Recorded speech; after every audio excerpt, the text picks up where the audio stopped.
Welcome out to another episode of It's All Been Tricked For. This time, this is one of our in-between episodes, in-between seasons episodes. Free Enterprise. So this one's free for you, but it does require you to do a little work. Got to go watch Free Enterprise. And if you haven't, we think it's worth it. You know what? Go watch it. It don't cost nothing. And then come hang out with us, and we'll tell you what we thought. I mean, you've been doing this with us for so long. Might as well do it. Free Enterprise. Follow us on Facebook. It's all been trekked before. Spelled just like it sounds. Follow us there. You can get in on what we're up to. Hilarious posts on our end. And you guys can match it with your own hilarious posts. It's all been trekked before on Facebook. Lots of fun. It actually is. I love it. I'm part of it. It's all been trekked before on Facebook.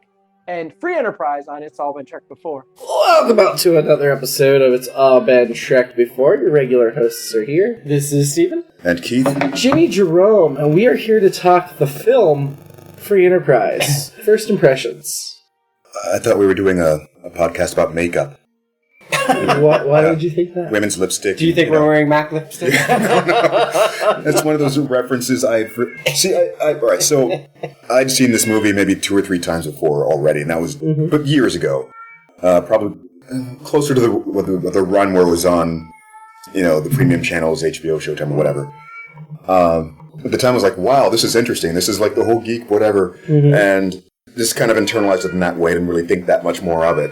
It's like, oh, this is fun. It's a romance movie for geeks. Yeah, or more specifically, male geeks.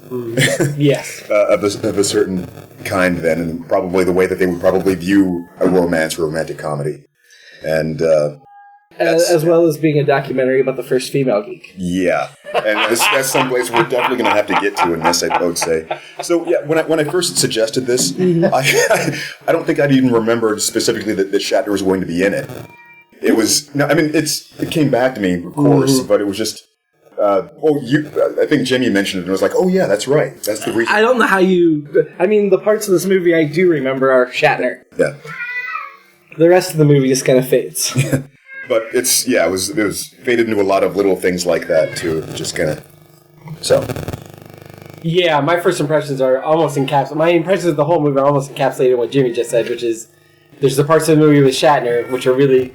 I'm putting my own spin on it, which were really cool, and then there's the rest of it. It's the first time I'd seen it, and early on I laughed a lot, and then it turned into a bunch of other movies that I did not like as much. I would call it uneven.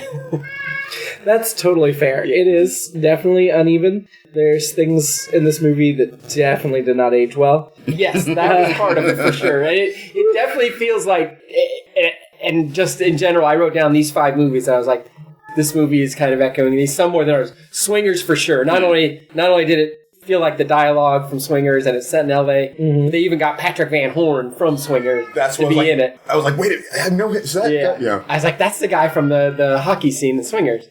Clerks, because it felt not quite an amateurist is unfair to say. Patrick Van Horn played Sean, the douche that hung out at the bar. Oh! Women. Yeah. Sorry. Yeah, to bring it back to Pulp Fiction, and maybe that's just because Phil Lamar was in it, but also because of we're making references in a diner all over this Hollywood. Is so weird. Go on now. Annie Hall, which I know we've canceled Woody Allen, but Annie Hall is still my favorite movie of all time, and there was definitely a lot of, in fact, Mark has a Manhattan poster in his apartment. And then Stripes, when that plays into the whole, these idiots got these amazing women despite being the worst people ever. And that's not even fair to Stripes, because in that movie, at least Bill Murray and Harold Ramis aren't the worst people. They're losers, but they're not the worst people. And we'll get more into what I mean by that as well. But that said, I'm glad Keith, whoever suggested this, I'm glad you did. There's a lot of it I enjoyed a lot, and there's a lot of it I did not. Yeah, I saw it way back in the day, and I think it's worth it to watch it. There's a reason I don't repeat view this a whole bunch. Yeah, I can see that. I mean, it's just not. It's hard to get too upset because it's essentially an autobiographical film from the 2 writers, right? And you're like, we all found a lot to identify with in the characterizations. Yes. So it's hard to be too critical, and yet at the same time, the lens of people like us And I know not a lot of straight white men voices get heard in this industry. No, but seriously, obviously that was meant to be facetious. But I don't really relate to that as well. Right, of course. right. But you relate to other aspects of the characters. Of course. Do you relate to Phil Lamar showing up going, "Where's all your black friends?" That was a nice thing that they threw in there, I suppose. Yeah. I mean, It felt like an improv line. right. Oh, it did. Yeah. It did.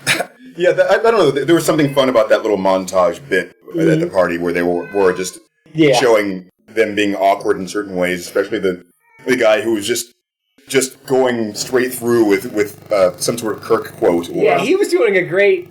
And I deride this all the time that people do the Shatner, that's season 3 Shatner. But that guy was doing a perfect version. Yeah, I mean, we're not doing a deep dive on every actor in the movie, and I'm not sure which he is in this long list of people. Right. But yeah, he was pretty fun. I mean, so I do kind of almost wish we'd taken another hour and watched the making of that's on the second disc. Yeah. Because I feel like it would be really insightful, and I may do that on my own after this. But it's the experience. So these guys want to be filmmakers, but then they also, it's so reference heavy, as you mentioned. Yeah. But it also feels very much like, I know this is supposed to be them, or they're going to make the movie of the movie. I don't know.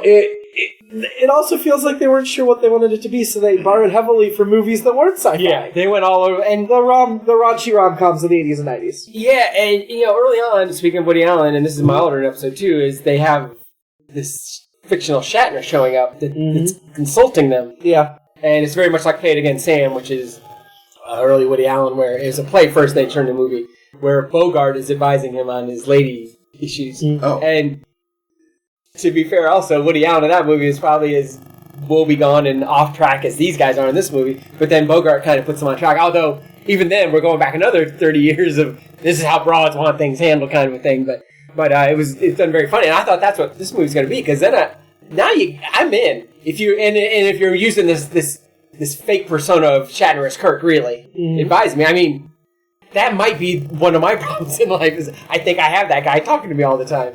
But I thought it was going to be that, but then it ended up wanting to be so many different movies. It wanted to be that, it wanted to be Annie Hall, it wanted to be the movies I referenced earlier, and those are hard to put together, and I think part of the other problem, and it's just not written well enough. Yeah. It's just not, the characters aren't developed enough, characters aren't likable enough, not that has to happen. And it helps for something like this. It does. Especially a romantic comedy. It's tough for them not to be... I'm referencing Annie Hall, where Alfie Singer, he's funny, but he's not likable. I mean, several girlfriends will tell... my ex-girlfriends will, I don't understand why you like this movie. He's such an idiot. And I'm like, yeah, you're dating an idiot. And they all figured that out. That's why they're ex-girlfriends. Before you go too far, sorry. Something you were saying about the... well, I hadn't caught the reference at all about the figure that was there to advise them. Shatner doing that at the beginning. The actual imaginary Shatner. Were you talking about that one or also that one? I enjoyed the other one as well, and it just obviously I'm a Shatner guy, but this is also when he was just really starting to lean into it even more than ever. And and I also I say this all the time too, but Shatner's like 67 when this movie comes out. I'm like, really? This guy looks good. I'm like, if I should be so lucky. How's it 67 then? When the movie came out, This was 23 years ago? 24 years ago? Yeah. That still sounds... He's pushing 90 now. Yeah. Wow. So, the movie was written by Mark Altman and Robert Meyer Burnett. They didn't even try to disguise that Mark and Rob were the two main characters. And directed by Robert Meyer Burnett. And this was basically the first thing either one of them really did. Yeah. If you look, I mean... so Mark Altman's produced a lot of Star Trek documentary stuff recently. No, sorry. Robert has produced a lot of Star Trek. Mark Altman, I think I showed you a couple of years ago those giant 2-volume set of the oral history of Star Trek 50 years. That was by Ed Gross, who I met on the thing, and then Mark Altman, who wrote this movie. They did that book set. So, they both have still been involved in Trek franchise in one way or another. Altman's best known for being a producer on Pandora, Agent X, and The Librarians, the TNT series, as well as the show Castle. Robert is best known for this film, They both have quite a few credits after this film. But he's best known for this film, as well as The Hills Run Red, Agent Cody Banks, Tango Shalom. Shalom? So yeah, they both had modest careers after this, but this was like their first thing. Yeah, and I've read a lot of, and I know I get into this when I write plays or write something where if it's something from real life, sometimes you get caught up in that. Well, this is what happened, and this happened, and we've all read scripts where it's like, oh, you know what? You didn't need all this detail. You could have just. It's good to romanticize or embellish or cut unnecessary stuff, especially the parts that make you look bad, or maybe unless that's what the show's about. Which I mean, Mark didn't seem to mind if he made fictional Mark look like a total. I'll jump again to our usual end of the things. My annoyances are like I was like Bob, Mark, both. I think I settled on Bob, but Eric McCormick. Obviously, Will and Grace fame. He's playing like the worst versions of Will and Grace played up. Yeah, this was like right before Will and Grace. I thought, and he was doing kind of a Woody Allen, New Yorker kind of thing at times, and then, which I thought he did a pretty good job of. And then I thought his Shatner was also exceptional. Yeah, I noted that. And in fact, I thought it not only we talked about the other guy really doing the over the top thing, and I'm like, he nailed it. That's a funny version. McCormick nailed it in the. That's actually what it looked like. He nailed the original series, and I thought he did a really good job of that. And I like him as an actor in general. Yeah. And again, him playing this terrible part, it took a long time for me to decide, like, no, okay, I don't like this guy. I did think, so McCormick's from Canada. He's a Canadian actor. Oh, yeah. And so that scene where they're like, you're the greatest American actor, and he corrects him, he's Canadian. Well, there aren't any other Canadian actors. Like, he is. Also, though, if they're really that big of fans of Star Trek, you can't tell me they didn't know Shatner was Canadian. Yeah. That felt like, we're going to inform the audience that he's Canadian. Or it's just a really funny thing. Yeah. I mean, and having Shatner in it in different ways is very meta. Well, among their references and allusions. But, yeah, that was a good one. Now, the guy who played Robert, the other lead, Rafa Weigel? Yeah. He does not have very many credits, only 21. Yeah. And he's best known for Star Wars Jedi Knight, doing a voice in that video game, Dark Forces 2. I Am Sam, and this. I'm looking through his other credits, and it's not much I recognize. A couple of guest spots in some shows. I guess he's been a sports anchor for WLS, or he's been a sports anchor for WLS TV in Chicago weekends, and then Morning Express with Robin Meade on CNN Headline News. Interesting. So he didn't stick around to stay in. Yeah. And I thought Audie England, who played Claire, also did not recognize her at all. She seemed very much like a what's her name? Joey Lawrence Adam type or something. Yeah. But she's best known for this role. She was also in Delta Venus, Mortal Kombat. I was sure I'd seen her in other things. Only 19 credits as well for her. Very familiar. I had not. Yeah, she was in Red Shoe Diaries, I guess, in the 90s was her bigger. But she really doesn't have many credits. So this was a cast of mostly unknowns, which makes sense. Yeah. We should note, we watched the special edition extended version, unrated, which is just at 2 hours. I think the original DVD is a little less. And it started with a Star Wars crawl. Yeah. Why? Yeah, I thought that was weird. I mean, they make a lot of Star Wars references in it. Sure, but yeah. Yeah, why wouldn't you... Space! The final frontier! Yeah.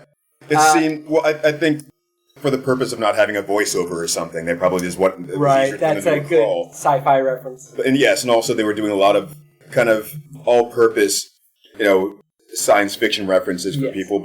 But the strange thing, though, about this is that the two main characters seem to very heavily prefer Star Trek to Star Wars, which is why I was like, Although, I feel like Mark probably made a reference or two at least of Star Wars. I thought, oh man, they're really teasing us with the cults she sells Sanctuary during that crawl.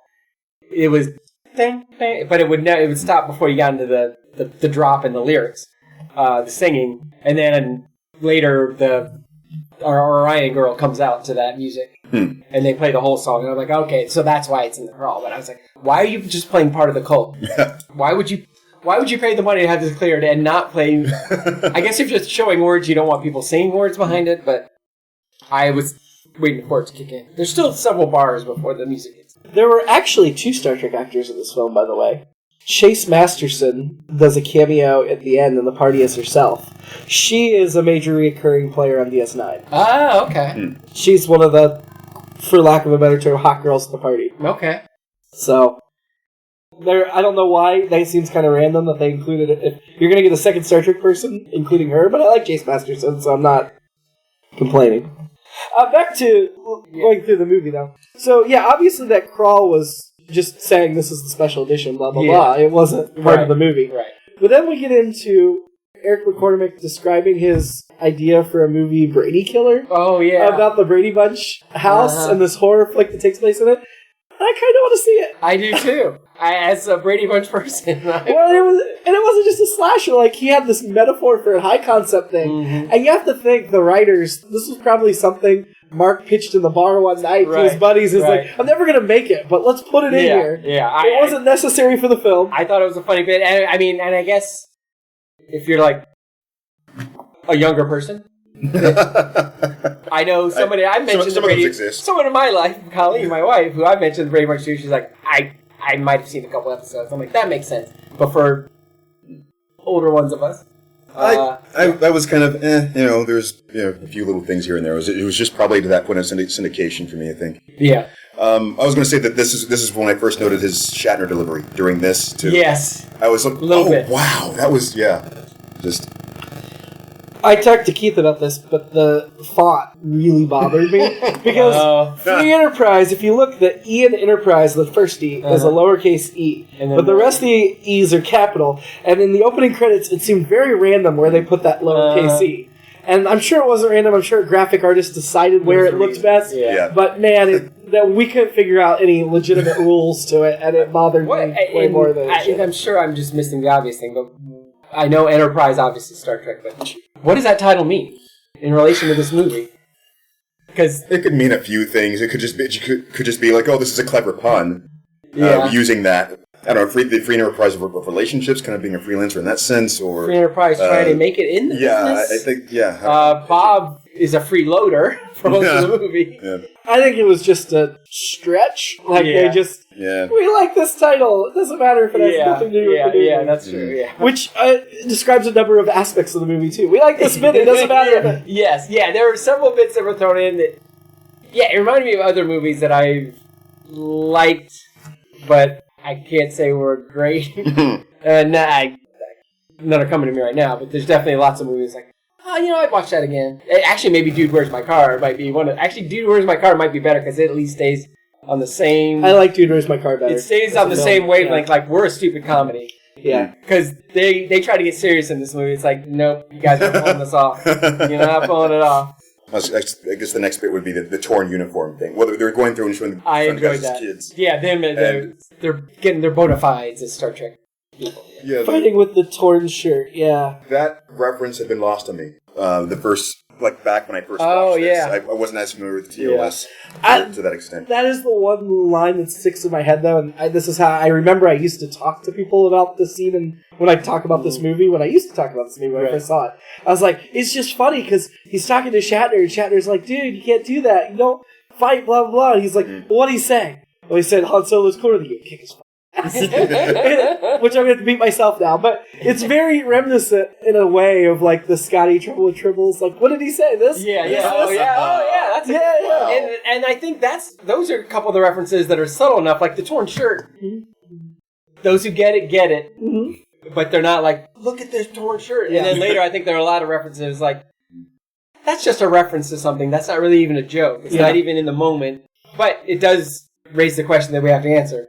Who is cooler? Solo or Kirk? Solo. Really? Yeah. I thought you would come down with Kirk because I'm going. It was a tough. You didn't ask me what was the better character. You asked me who was cooler. That's a fair point. Kirk's a better character. Yeah. Don't ask me which is the better actor. I don't want to answer that question. I think I really love Harrison Ford. And he, for me, is the highlight of the Star Wars movie. I'll throw it into a sports thing, which would be, people constantly like Jordan or LeBron, which they're both wrong. Kareem Abdul-Jabbar is the greatest NBA player of all time. But that's usually the debate these days. And I think this is like I think this is on a level for me. It is because I think those are two of the best characters.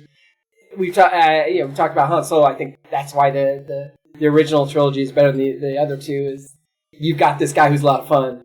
The sequels tried to get there. The prequels never got there. I think that's what hurt. That's a huge part to me that hurt them. But Kirk is. But the thing with Kirk, and this is. And I see where you're going with that. Yeah, and this was not my vision of Kirk back when I was a kid, but my vision of Kirk now incorporates, he was a big nerd. He really was. He ended up looking cooler later in life, but he was a big nerd. Han Solo's never going to give the speeches that Kirk gives. True. Which I think goes to your point of maybe Han Solo is cooler. He's never going to be talking about risk and da-da-da. Yeah. But... yeah, everyone knows I'm in the bag for Kirk. So, there's no wrong answer. I will say that. I think that if you were designing... not on this question. if you were designing cool in a lab, you would come up with Han Solo in that sense of, like, he has to look this right way, this right picture of effortlessness in certain places, or hiding his emotions in just this way, or letting this part go, just where Kirk was just sort of... and also, Han Solo was used sparingly enough to and that's the other thing. We've only got a little bit of time with Han Solo. We've got 79 hours of episodic television plus the later stuff. So you're not going to see all the cool moments of Kirk. Well, I think Kirk is emotionally vulnerable. Like, he puts himself out there. He'll tell you how he feels about you. That's true, and we never really do get that out of Han Solo. No, I mean, and anything he withholds is because he's in denial himself. Yeah. You know? Yeah, that's fair. Yeah. No, I think if you're just talking about the stereotype of cool. Yeah. I'm sorry. But I like Kirk better. I'm still going to say Kirk. Yeah, I like Kirk better. But I think your points are valid. Yeah. I'm just trying to look at it objectively and let my emotions out of it. They try to go see Star Trek The Motion Picture as kids, and they must have an adult after 4 p.m. Why don't movie theaters continue that trend? I don't think they can enforce it, unfortunately. Why? Shatner tells them he is one of the top 10 imaginary friends of all time, which I do buy. The list was very interesting. They mentioned Travolta, which I guess at that time would have made sense. Now it would be super creepy. Yes. And they mentioned Reggie Jackson. Yes. Because you got to have an athlete in there. Yep. And Farrah Fawcett, which is a whole different imaginary friend. Which that gets more into the way this movie treats women. But, right, yes. Although Farrah Fawcett, great actress eventually, but at that time she was just the minnow. But no, that's pretty good, because Reggie Jackson was one of my heroes then too. There were a lot of things that dated this movie, like the fact that the mother had to go to the bank to cash her check when she got off work on Friday. Yes. Oh, yeah. Yeah. And they were in a bookstore. Yeah. And they was pouring in a bookstore. I was still cashing checks in 80, whatever. 80. In 80, yeah. Late. This was 99. Yeah. Well, I guess this was flashback. But that was a flashback, but yeah. 19 years earlier, so this would have been the end of the 70s. But yeah, by the time I started work after college, it was all direct deposit, yeah. They brought up the Star Trek. That was which I say Star Trek. I did a lot as a kid too. I would follow. I still do. I do too. But then I just misspeak words. One other thing, in addition to the torn uniform shirt, was the scissors kick. Yeah, fantastic. We just needed the double fist. Oh yes, double axe handle. So the scene where Robert was talking about. They had the gas bill in the ornament, and the woman was breaking up with him, and then he just had to correct her. Yeah. That would be me, unfortunately. I think that might have been another time I wrote, I was these geeks. Yeah. Still am, to a certain extent. Not as bad. About that scene, I think that might have been one of my favorite scenes of the movie, and probably, I think maybe the example of the best acting. There's that moment where his jaw just clenched, and he's just like, that reference He's trying not to. He knows he can't do it. He's just like... And I think, again, that early on stuff establishes, this is going to be a fun movie, and these guys just can't help how geeky they are. And then, when it tries to get serious, they just become even more unlikable and just not believable. And So, Eric McCormick was well into his 30s when he filmed this. He was 35 when it came out. Okay. But... that whole thing where they're like, oh, I'm turning 30 and it's the end of things. I just kind of look to my left and look to my right. And I'm like, I'm going to be 40 in a year and I'm the youngest of us. So. Ironically or otherwise, I turned 30 in 1998. And I was like, this is awesome. To me, turning 30 was awesome. 35 sucked. Everything since then has been fine. It's all the same now. 25 was the age I had that, I haven't accomplished what I want to accomplish. I'm not married, I don't have kids, I don't have a career. Yeah, even though I had a degree. Yeah. Oh my god. But 30, I didn't care. Yeah. And 40, I'm just like, that's pretty fun. I was 15 when this movie So now I was definitely dating myself. But yeah, which is fun. I was probably close to 25 by then.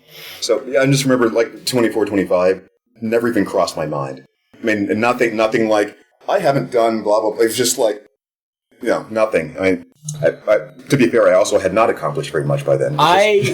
I lucked out because I was just graduating law school, so I was always like, I got this! And then I did pass the bar for that. And I was 30 then, but anyway. So we know Shatner has a great sense of humor about himself now. I don't think when this movie came out everybody knew that. Yes. And the fact that the very first introduction to him we get is him looking at porn in a bookstore.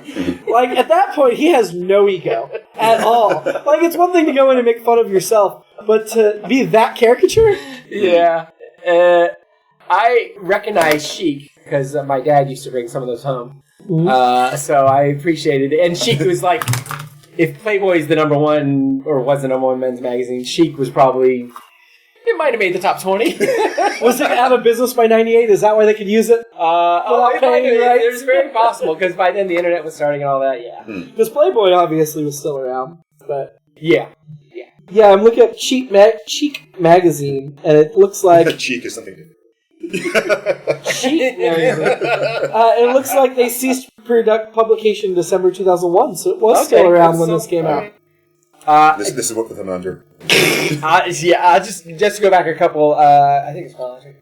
There's a Requiem from Methuselah. There was a Requiem from Methuselah reference very early on. I'm like, oh, it's just like me every week on this podcast. Reference it, and then that's when I was getting closer to the I can't write down all of these. Which immediately afterward, there was a Return of the Archons reference where he's like, you are not of the body. And at that point, I was like, I just want to live annotate this whole thing. Like, that's what this is reference. That's what this is reference. Do you think they got all 79 episodes in there?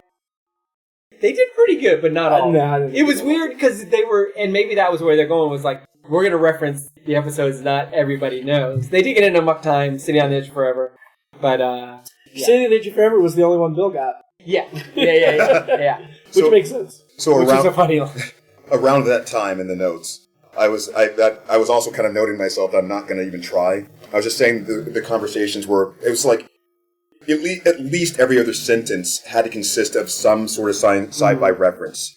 And it was a little forced, kind of like, it felt like Big Bang Theory is what I was... That's what I got to. That was my overriding thing about it was, because I went through the same thing, like, man, and the one-word description in Wikipedia, the first thing I saw, because I hadn't seen this, I was like, oh, what are we watching? I just want to look to see if I should prepare that much. And it said something, it's like, two guys can't stop making TOS Star Trek.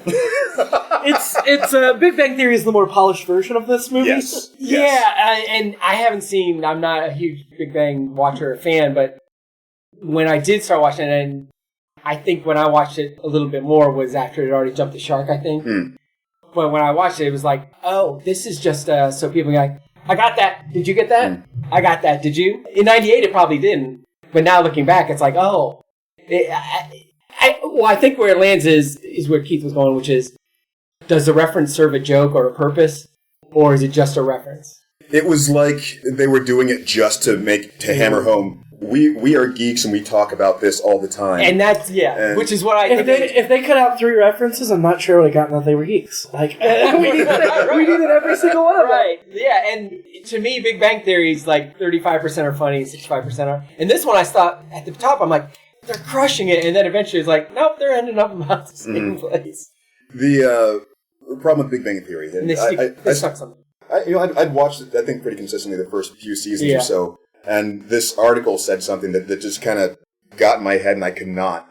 And I might go back and finish it at some point, but the idea was it's sort of like they're writing for a mainstream audience to make fun of them, rather than actually from the perspective of a real geek in that situation. And so it just... I watched every episode, I enjoyed it. But I see your point. The car scene where he wrecks his car. Besides all the furry stuff. One of the few cases of gender equality in this movie. Yes. It did not go where I thought it was going to go, so I give them credit for that. Shatner's character, when we first meet him in the bookstore, he seems very like, I don't want to have anything to do with you nerds. Right. But by the end of that scene, he's the pathetic one. Yeah. And he stays that way the rest of the movie. And I didn't see the flip. Like, it just kind of happened. Yeah. And I wanted to see that flip. Well, you were up getting something. What the flip? Where he suddenly becomes the pathetic one. The flip you were actually up during the book. When he hears that they could help him get his movie made? Yes. Yeah. There's but it still feels, I don't know. Well, I think that they needed it to do something more interesting than what they were starting off as. I thought they actually hit it kind of in, I don't know how realistic it would be, really real life, but it felt realistic up to a certain point. The way that interaction would go, and even how it would go if you got past that point of we've changed the dynamic of this relationship a bit. We might actually be able to work together in some fashion, and I have this thing I need, and then things kind of...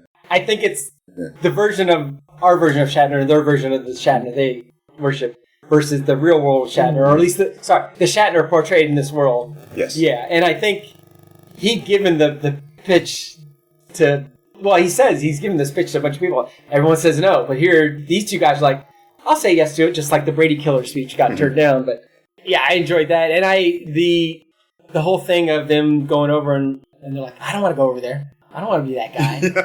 So Shatner pitches him as Julius Caesar musical. He mentions wanting Sharon Stone to play Calpurnia. But if not her, he could get Heather Locklear. And Heather Locklear was in T.J. Hooker. Okay. Yes. But did you know Sharon Stone was guest in an episode of T.J. Hooker? There was supposed to be a spin-off starring her that didn't happen. I did not know that. You think that was true at the time? Yeah, this was in the 80s. Something else that made Shatner look pathetic and also dates the movie, to me at least, I guess. He has business cards. Well, he has them in American Express, which I can't remember the last time I've seen one of those in a while. They also talk about him stabbing himself in the back if he played Caesar and Brutus. He's like, wouldn't it be the first time? Which might be his best joke in the movie. It is very funny. The restaurant scene, the first one, where Mark and Bob were talking, reminded me a lot of Clerks. The delivery, the sound of the voice, everything right there. I had right down Clerks. I don't like the way that Mark was... Just the dynamic with him and waitstaff throughout the movie was just a little much. Yeah. I get that some of it was comical in a way, but I still think that some other facets of geek culture internalize that kind of being okay to talk to people like that. Oh, it's so not. Yeah, no. The one waitress that back talked to him, first I'm like, well, good for her. But second of all, we don't need this in the movie. The pacing of this movie. You kept stopping to do things we didn't need to stop for. Exactly. Give it a tight knife. Every time I'm like, I like this waitress, I like the sass or whatever, I'm not going to take this crap for you. But exactly, like... It went on for 5 minutes. What is this serving? Other than, we hate this guy and we like... Yeah. When they're in the bookstore, they call him Bill immediately to each other. That's Bill over there. Like, is that something I heard as a kid that he went by Bill, Oh, yeah. That's what I read some of his books as a kid, and he referred to himself as Bill, like Star Trek Memories and movie memories and stuff. Yeah, I would call him Mr. Shatner, as he asked to do later, and he's like, "Call me Bill." My friends call me Bill. You know what? Call me Mr. Shatner. After he insulted, that was fun. It's about this time where, man, this movie is sexist. Ooh. Jesus. Ooh, and again, to go back to like, in '98, I was probably as big a jerk as these guys, but now it's like, the argument about women like shoes and rings and boys like Star Trek and electronics. Men are from Mars, women are from Venus. I hate all those things. But... Yeah. I don't know. Although... I would kind of like to, that's one of those. Women be shopping. Oh, God. What was the stepping in with the Eden reference? I'm not sure I got that. Well, Eden was the bar they kept hanging out at. Oh, right. But they said stepping in with Eden, I thought, for something. And some, Oh, they did. Besides being sexist, they also had lots of Hitler references. Yeah. 3 I counted. Which I feel like it might be the Woody Allen influence in the movie. Could be. Just too much Hitler. They did, just to go back to my childhood once again, or my they mentioned Annie Hall versus Star Wars thing, which I know I've mentioned on this podcast, which is in 1977. I'm like, this is outrageous. This cannot stand that Star Wars did not win. And then 10 years later, I'm like, that makes sense. And now I think it still makes sense, but it is weird that it probably is part of the reason I romanticized the 70s. One, I was 9, so everything was great. But also, to me, those are still 2 of the best movies of all time. And they were in the same year. So I appreciated that argument being there. But then they say Rollerball is not sci-fi. It's a sports movie, which I don't know if you guys have seen either version. Well, I don't think they were saying that it wasn't sci-fi, but he was saying that the kid was mischaracterized. What was it? Logan's Run as a sports movie. Yeah, right. Rollerball is a sports movie. This is which it is, and actually, because I went through it, I'm like, well, it's definitely a futuristic sci-fi thing, but it also is a commentary on sports, and actually, still a good commentary now as we speak. This will be the sports part of our podcast. The baseball owners have locked out the players. And they're still running things, which if you watch Rollerball, it's all about the owners running things. Maybe even in a more malevolent way, at least as far as I know what the owners are doing right now. But so I thought, I think Rollerball is a cool reference, and it is an accurate reference in this movie, so I'll give him credit for that. We go to the comic book store, and Rob meets Claire. But the comic book owner lady, which first of all, I'd assume she's a geek. She owns a comic book store. Of course, you would think. Whatever. But she says, I saved you one of those hardcover Sandmans. And he goes, but it's on the shelf, and Claire's already got it. If it's safe for him, why is it on the shelf? Yeah, right. It's usually good. Or she's just saying that because she's... And then Claire's move to get it is so weird, because it's like, she's looking at something else. She's like, oh, I have to go get this now. Yeah. It's almost... We've all been there, but we do theater, but it's very much like, oh, she got the note. All right, now's when I move to get this, and now's when I come back. And I like the actress. Like I said, I thought she looked very familiar. I'd seen her other things, but either she was fine. She just didn't get enough to do that. But yeah, you're right. I was like, is that a different book? But no. And then, as you mentioned, it's like, you're into comic books? You're into this kind of stuff? Oh my god! Oh man! And I've definitely done that about stuff before, but. I think a lot of us have, and probably a lot of people listening, and probably men and women both have done that kind of thing. But it just the way it came across in this was so just painfully just. Well, and there's a difference between, and yeah, I told my current wife the first time I said, "You know who this is?" She's like, "It's the band." I'm like, "We're getting married," and we did, but.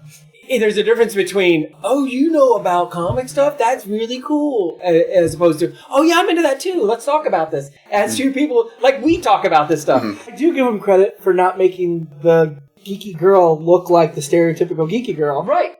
Because at that time, if you were going to portray geeky girl, she had to have the glasses, not cool sunglasses, but like nerdy glasses. And then half an hour later, they disappear. Right, exactly. And so the worst version of this is Rob meets this girl and isn't interested because she's not pretty enough. Right. And then she takes off the glasses and, whoa, now I'm into you. Yeah. I'm surprised we didn't get that. Kind of, yeah. Well, and she is she's not so geeky that she's okay with dating a guy who can't keep his lights on. Well, she talks about what she needs from a man. I'm like, why do you need anything from a man? Because self-sufficient. And she kind of comes back around on that. And I've had this conversation actually recently with some people where they're like, well, women are looking for a guy with money or whatever. And I'm like, I think it's okay because I think if we started dating someone, a woman or man, and they couldn't pay their electric bill. Or non-gender binary. Right, sure. Yeah, fair point. If they couldn't pay the electric bill, we might be like, what's going on with this person? Yeah. That might be... And you understand if there was a specific emergency. Of so course. Somebody that wouldn't regularly pay their bills, right. I would have doubts. And it would not be like, because I need something from them or anything. It would just be like, I don't want you to... Yeah. Yeah, if I've just met them and there's a thing, it's like, okay, let's get to whatever if I'm into the rest of them. But in this instance, she'd been dating him a while and she knew, like, why can't you pay your bills? And we all know, because he's an idiot. And that big breakup scene, they do a decent-ish task of, like, walking the line that she's not, like... It's stability, it's not money itself, but at the same time, it was still. Yeah, it wasn't... the line about, I need this from a man, is like... Yeah, I could have played that, but that's the way that... And to that point, we never learn what she does. Well, she works at that restaurant. Eventually. Later, that's right. But we didn't know that then. Right. No. Is it just the way that men were supposed to view women at that time? Yeah. Again, the Mars and Venus thing. My line at that point was, and there's still a lot of stuff before that, but when he's letting her know, okay, I've lost my job, and he's like, well, let me use the last of my money to buy you dinner. Why would she let him do that? No, she should be like, no, I'm buying dinner. Yeah.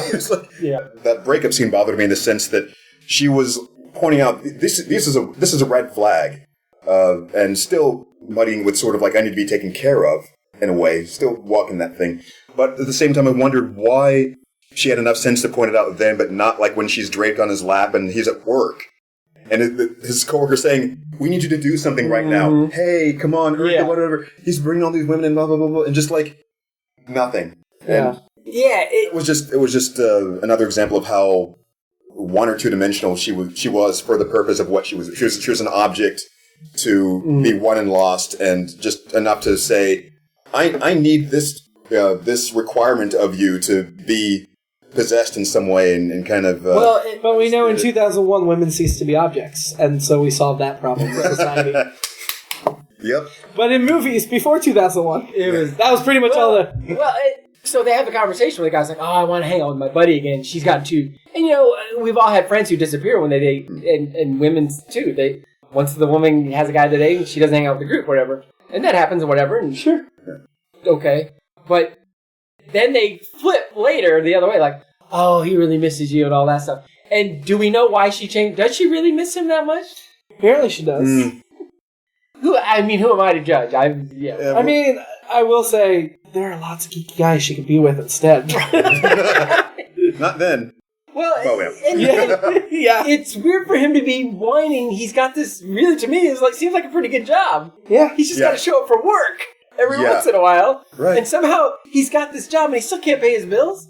Because he spends it on collectibles is what we're told, but we don't see it. Yes. We see a couple, but we don't see him like... Right, the almighty ISIS. Yeah.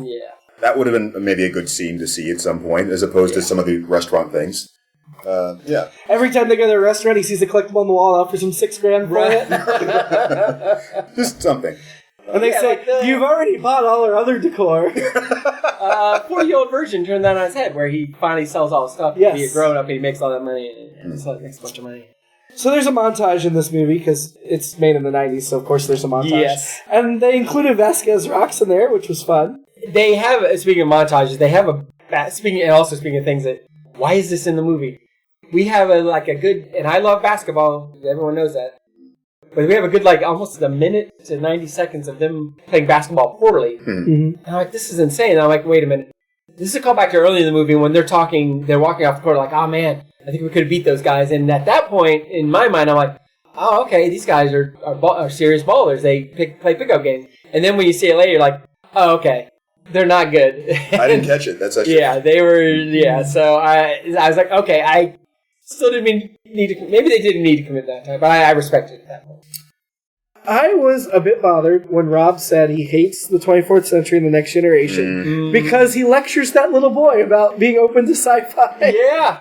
Yeah, that made I guess that's going backwards, not forwards. Yes. That made no sense, and it was immediately following a Star Wars reference by her, which, as I said... Well, that's another... Interestingly, should be out-of-date, toxic nerd trait of the gatekeeping part of what real this means. It's the thing that I know from this point and I like, and therefore nothing else is going to be valid unless... Yeah. Star Trek Discovery isn't real Star Trek. Right. Yeah, exactly. It is real Star Trek. I'm glad we're going to watch it. Bill is recognized as T.J. Hooker by that group of people in the bar. I enjoyed that a little bit. Which, it seems maybe counterintuitive because, well, actually, no, because T.J. Hooker wasn't about him. The punks he was arresting weren't necessarily... T.J. Hooker wasn't hanging out in South Central. He was in L.A., but he wasn't in South Central. At least the way I remember it. But then he talks about being dumped by his girlfriend over the Julius Caesar musical. He's like, "Don't you... I know it's absurd. 6 hours long, 3 intermissions? Of course that's absurd. Well, we can make it work." And I'm like, what? That's like when he's at his most pathetic, honestly. Well, I don't think that's quite what he said. I think it was something like... I think the idea was supposed to be inspirational. The idea of, I know this is so absurd, but he's taking this as a personal challenge. Yeah. So absurd it just might work. Or I can make it work because I can... No, it's like an Everest thing. It's more like this is something I want to do because I noticed that. And it is a nod to before Star Trek. He was I'm going to say Shakespearean, but it's more than that. He wanted to be a great stage actor. Oh. That's the kind of actor he wanted to be, and he did some great performances. Brothers Karamazov, I remember, is one of them. And I'm actually somebody who I think Julius Caesar could be a musical, at least better than Cyrano. Speaking of monologues, we all talked about, as he was doing it, McCormick was doing his Shatner monologue, is this a real one? I was like, no. but I looked it up. It is real. It's from Return to Tomorrow, which was not one of our favorite episodes. Season 2 episode. But such a good recitation still. Yeah, oh, he nailed it. It was so good. And like I said, he did it so we were like, oh, that's Shatner as Kirk, but it wasn't the over the top like the other guy did. Again, the other guy did it the funny way. We've all seen so many bad versions of it. Speaking of seasons, they talk about season 3 and the best episodes, and Mark says Day of the Dove and Empath. I'm like, well, I don't know if that sounds right. Probably the Empath's in there, but it's also got some of our favorites, some of our favorite titles. Is There in Truth No Beauty? For the World is Hollow and I Have Touched the Sky, which I also think are 2 of the better episodes.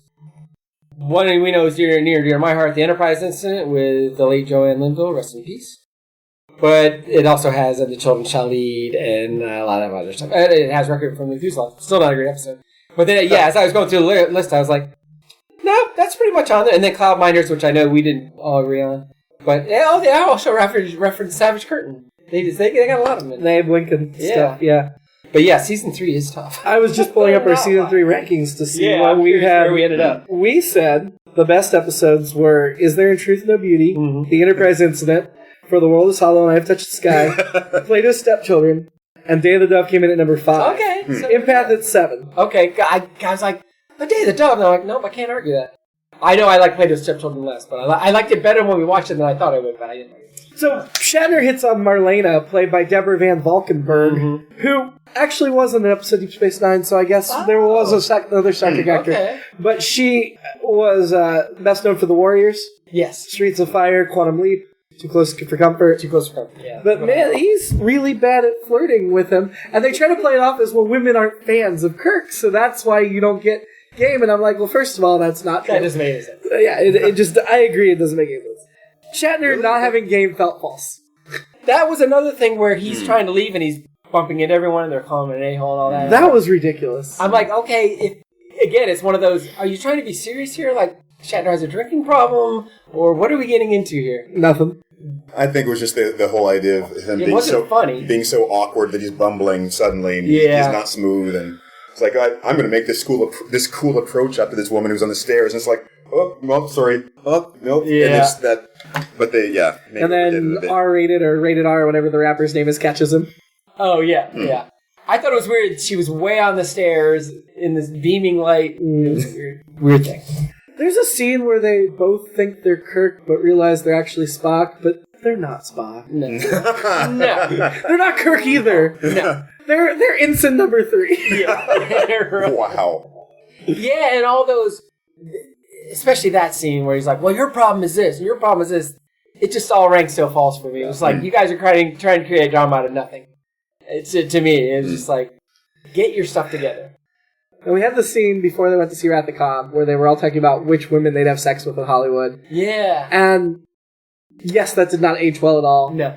I had similar conversations when I was that era. And that now I'm ashamed about. I'm like, we used to have those conversations in college. Man, that was wrong. FMK is still a thing. We had a Babe of the Week on here for a while. Yeah. And that's kind of what I was trying to point out before about the, on this series. Yes, yeah. You're right. Yeah. The Woman of the Week or whatever. Well, and of course they have to have the one woman in the group say, I'll only watch it if it's pan and scan. Well, yeah, and I wanted to elaborate on that. Like, why specifically? Probably doesn't like the bars on the side of the TV. My mom hated when everything went widescreen because she didn't like to see the bars. And I definitely knew some people that way, but I definitely... But I'm like, but then you lose part of the picture. Right. Pan and scan sucks. I am married to a not pan. But it should have been one of the guys. It should not have been like, let's dump on the one woman in the scene. Right, exactly, yeah. Well, because then they'd be like, what? But only men care about electronics, so... And I was like, over here. I don't know what I'm doing. Shatner's story about the fire was a little bit moving. Where he was trying to be the... Yeah. I kind of talked over the last bit at the end, which was the thing, was supposed to be the point of it. I think he said, buddy, you still have to try. Yeah. Yeah. And that was, like, wow. Yeah. Again, not a surprise. Right. Shatner was the best thing about this movie. They needed more Shatner. Whenever he was gone, we got into trouble. We could definitely rewrite this with a heavier Shatner focus. I think overall it would have improved a lot. I don't know if I agree with it being... I don't know. I felt like you didn't want to overuse him so he loses the mystique, but you just want... I think I think he did lose the mystique. I think the whole character he was playing was pathetic without the mystique. No, I think it was the pacing of everything else between was the problem. Right. Not that he wasn't enough. Maybe. I mean, he was only in 60 seconds of the first hour. He was only in two scenes in the first hour. Yeah. Because we got to the hour and I looked at the time and I'm like, he's only been on screen twice. Wow. Yeah. He was in the second hour a little bit more, but Laura, who was the green-skinned woman, played by Holly Gagnier, who did guest star on T.J. Hooker back in the day. Wow, that's funny. No Star Trek credits, but yeah, I appreciated that character. I don't think she should have ended up with Mark. No. I think she was way too good for him, but I appreciated that character and I liked the whole exchange. Yeah, I feel like, and again, now it's, and this is what we do. It was like, oh, this is what I like seeing there, but him calling a hooker right out the way, I'm like, I feel like that's a T.J. Hooker reference. Oh, maybe it was. I feel like that's a deal breaker right away. Yeah, that was pretty awful. He comes around, but I wish he'd had to work harder, or whatever. Yeah, that's the thing that seemed a little bit unrealistic about that scene. I think that maybe she was invested enough already that she was going to let a few things go, but. Well, right. Well, she comes back with, I'm pretty much this person who's very successful. I just haven't moved here. I'm just doing this as a favor. So does she need this idiot? Although, to be fair, Mark is the one who did have more together. He could buy Lynn $1,500. But he was such a jerk. He was. And look at how he treated waiters and waitresses. Wait staff, yeah. That is a deal breaker for me. And even with the director, yelling at the guy and so on. Yeah. It was comical in the moment for what it was. But, right. But that post-credit scene, I mean, I've still got a couple minutes, but that post-credit scene was just, unnecessary. Unnecessary, and it wasn't earned. Yes. The characters, same thing with the Robert Claire reconciliation at the end. It wasn't earned. Okay, now that is, that's what I wanted to get to at the end there. Is, first of all, the way that they played it reminded the Family Guy gag. What? He did. Yeah, she said, I really missed you, and it's like, I'm gonna change and wait, what did you say? Yeah, I thought you meant just when he saw her. It's like, oh my God, Claire. It's like, okay, we know you guys aren't cool, but maybe a little bit. Like, oh, hello, Renata. Oh my God, what are you doing here? No, but yeah, that whole gag of, I didn't hear what you were saying. But the thing that really bothered me about that is he cut himself off during the point where he's actually saying, I've learned a lesson and I'm going to do these things. And it's like, so is he not going to do that now? No, he's off the hook. He doesn't have to. That's what I was like, what? It's like even worse than it being unearned. It's like, I can't even think of what the word for that would be, but it's just like... Negatively, or you haven't learned anything? Yeah, and again, I think that's where it gets to trying to be different movies, which is fine, you can do that. I mean, obviously, a lot of the movies they're referencing are movies that are... Some of them are really good at being funny and dramatic. Annie Hall, for one, to me. But they don't pull it off. It's just... And that's an instance where it's like, maybe you let the joke go, and maybe you kind of win us back? Probably not, but maybe. See, this is almost like, since this is like autobiographical, you could psychoanalyze these guys just by watching this movie and thinking about what they're saying here. Right. It's like, you can tell that he didn't really seem to, like the author didn't really seem to understand how things played out there. Like he took the wrong lesson from that relationship. Like, well, I was going to do this, but she likes me no matter what anyway, so the right person is going to accept you for all these other things, and you're not going to have to ever grow or change. And And I noticed that X-Men was like one of the only things that they were able to focus on. So if they're panning across, they'll settle on X-Men in the background. I also saw eventually Superman and Fantastic Four. Maybe I did, and that is one bit I did like where he's like, and I guess it kind of points to his geeky character of like, oh no, I got to buy this one. He's like, why don't you just write it on a piece of paper and just leave that? But I was thinking more like civic responsibility in the sense of she just wrote on this thing. It's like it's been bought. You can't just do that. Well, Keith, that's what shows us that she's a girl and doesn't understand true geekdom. Even if she is geeky, she doesn't mind ruining a $60.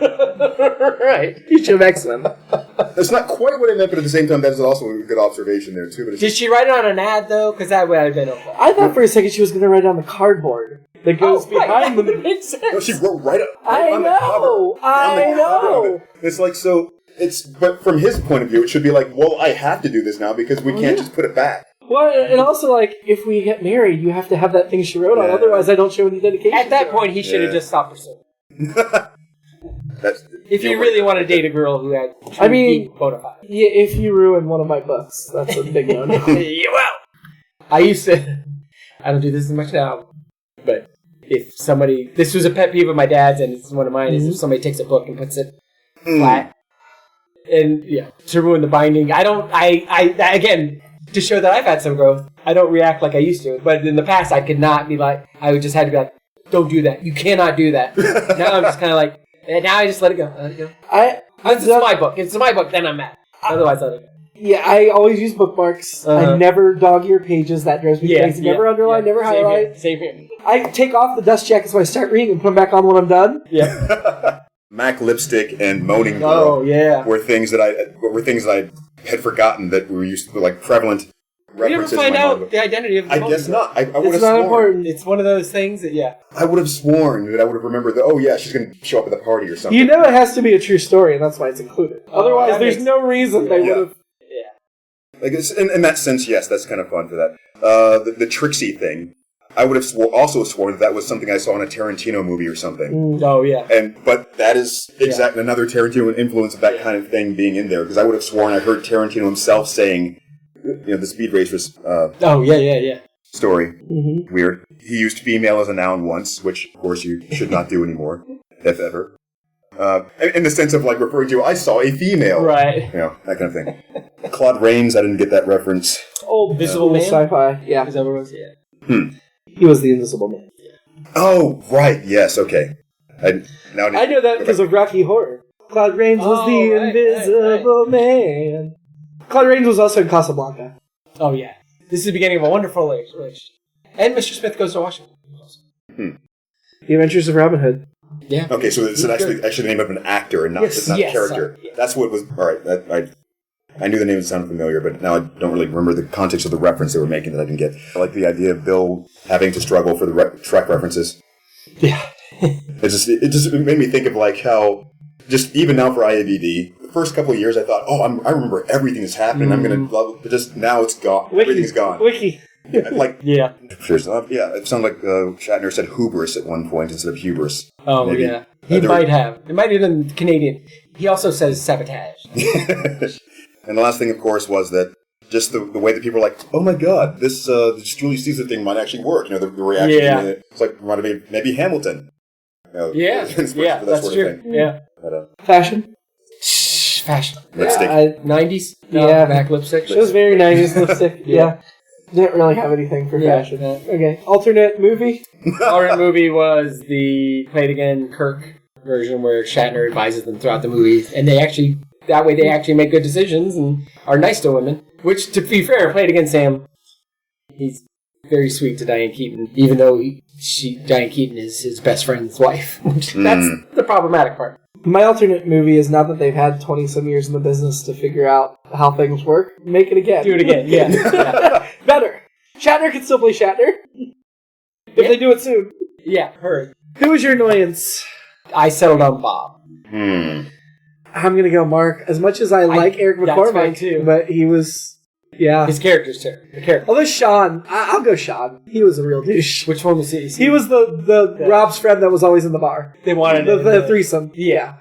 For a while, I was about to ask it, and then she had a line, but I'm like, is this woman literally just asleep this whole entire... That's her... And then she woke up. She makes great omelets. Oh, man. That just... Probably leaning towards Sean. Was that what his name was? Yeah. Yeah. Yeah. Mark was nice, except when he had to deal with waitstaff or women, so... You're going to have a drink with... This may surprise you. It's Shatner. Sean, of course. much like Ed Norton in Fight Club. Shatner. I mean, this version of Shatner, no. Because the real Shatner, yes. But he's playing such a pathetic version of himself that I think he would get annoying very quickly to me. There's so few good characters in this movie, it's hard to decide. So I'm going to go with Laura, who had the green Orion makeup. Okay. Because she at least seemed sensible and intelligent, other than the fact that she ended up getting with Mark, which doesn't make sense. I bet she... Also, I appreciated the outfit. But that's very That's the things we're complaining about. So I mean, I would say she's no Susan Oliver, but nobody is. Susan Oliver was the person I would have a drink with from the original series. So yeah, I guess still that's what I'm going to call it. Maybe the version of Claire that they were trying to go for. Yeah, that's those. There actually probably would be some good discussions in there. Sure. But, yeah, like that's the thing is like if they actually let her have the geek conversations they were having with everyone else. It was reduced to that kind of we need to do a quick shot, quick fire flex off of things, and that never really works because I don't think you can really get like the scene with the agent, and they're trying to show how well rounded he was and trying to come up with examples that would demonstrate that. Just kind of, I mean, the bring it to a Trek reference though was funny. I mean the Battle of the Sexes thing is such a trope and. Eventually they'll come around and like her, and we all know now it's like, no, that sounds terrible. Yeah. But, I mean, there's definitely people, I mean, it definitely happens in real life. Not that extreme, but where people don't like each other first and end up liking each other. Yeah. You can have witty banter and not necessarily like each other and end up liking each other. I mean, I know I've had that in real life, but yeah. Some of that is the romantic comedy or rom-com trope problems as well. Yeah. But it just, in this, it was so, I think some of the things were too abrupt. And as Jimmy was pointing out, just unearned. Yeah. And from our perspective now, certainly in modern times, they were working on things that I would not have wanted them to work out. It was like, this person shouldn't. I don't want this person to succeed. Right. Yeah, they don't get a pass. And at the time, I probably was like, oh, well, these guys aren't so bad. Yeah. Unfortunately, but that's what I would have thought. Next week, Patreon exclusive. You have to donate if you want to hear. We'll be talking Buck Rogers in the 25th century. And they reference that in this movie. They do. Week after that, we'll be back with another special for free to all subscribers, but we highly encourage you to check out the Buck Rogers. Yeah. I don't remember, is it $2, $5 level? It doesn't matter. It's not much money to get the exclusive episodes. You'll see it on the tiers. But it goes a long way. It does. We appreciate it. So until then, live long. And enter the 21st century. And learn absolutely nothing. and succeed anyway. And prosper. And prosper. Only if you're a straight white man. Be part of the body.